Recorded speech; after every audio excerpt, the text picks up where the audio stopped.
Dans cet épisode, voyons pourquoi nous devons capturer les idées qui nous viennent à l'esprit. En effet, capturer des idées nous aide à concilier ce que nous pensons et à réfléchir plus clairement tout au long de la journée. Ce que nous capturons peut évidemment être très large. Des tâches au rappel de suivi en passant par des informations réelles. Les moyens de consigner ces idées sont également nombreux. Solutions de bloc-notes numériques et physiques, gestionnaire de tâches et outils de messagerie par exemple. Alors pourquoi il est utile de capturer nos idées? Il existe de nombreux avantages à prendre le temps de consigner les idées qui nous passent par la tête. Pour ma part, j'ai notamment pris encore plus conscience de cela lors de la lecture du livre de productivité S'organiser pour réussir, Getting Things Done de David Allen. Celui-ci nous livre des pépites de sagesse, comme le fait que notre tête est principalement faite pour avoir des idées et non pas pour les retenir. Il précise notamment cela en expliquant que notre bande passante mentale est limitée. Plus notre cerveau est encombré de rappels et de choses à suivre ou à faire, moins il nous reste d'espace attentionnel pour nous concentrer sur notre travail le plus significatif. En effet, il faut une quantité surprenante de temps et d'énergie pour se souvenir de toutes ces pensées disparates. Et il peut être ainsi extrêmement utile de les capturer pour les retrouver plus tard si besoin, cela afin de ne pas les oublier et ou se libérer l'esprit. Plus nous pouvons dégager des idées, les capturer et les organiser, mieux c'est. Il y a toutes sortes d'idées sur lesquelles il est utile de garder un œil. Alors comment capturer nos idées ou nos pensées?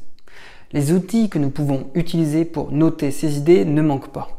Cependant, comme la plupart des tactiques de productivité, il n'existe pas de réponse unique. En effet, il est souvent nécessaire de tester plusieurs outils avant de trouver celui qui correspond le mieux à nos spécificités.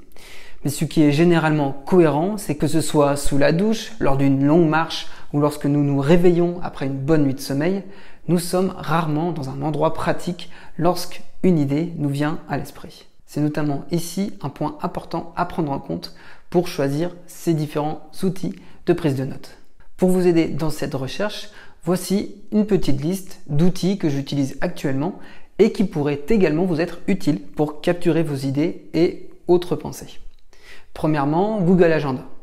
Parfois, la meilleure solution pour gérer les choses à faire est directement de les spécifier dans notre agenda. Cela est notamment très pertinent pour gérer les éléments de type rappel. Autre outil, Evernote. Pour moi, c'est la solution de gestion de notes. Je l'utilise notamment pour capturer et organiser toutes les informations qui me paraissent utiles, comme des articles trouvés sur le web et plus encore. Autre outil, Asana. J'utilise cette solution pour gérer toutes les tâches à réaliser qui sont associées à un projet. Asana me permet par exemple de gérer tous les aspects relatifs au site WinTopic et aux autres projets qui y sont associés. Autre outil, les bloc-notes physiques. Vous pensez peut-être que c'est dépassé et pourtant croyez-moi, les post-it restent une valeur sûre. En effet, parfois le plus simple est de disposer d'un bloc-notes sur son bureau pour pouvoir griffonner nos pensées et autres distractions. Cela sans quitter l'application que nous utilisons actuellement sur notre ordinateur. Autre outil, Google Keep. Cette solution est la version numérique des post-it physiques.